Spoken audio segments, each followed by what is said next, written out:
1 plus 1 equals 2. And the 2 times 3 gives us 6. So 6 divided by 6 is just 1.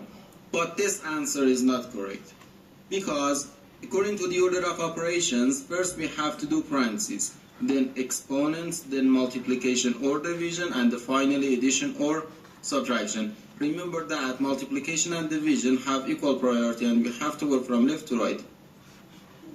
And the same applies to addition and subtraction. In this expression, we have one division, one parenthesis, and one multiplication. Inside this parenthesis, we have one addition.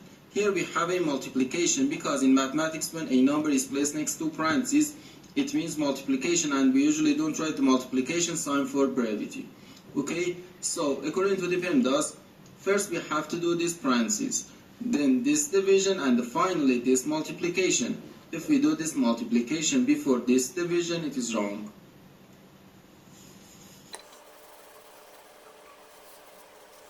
So first we have to do this parenthesis. Inside this parenthesis we have 1 plus 1, which equals 2. So 6 divided by 2, then times 3.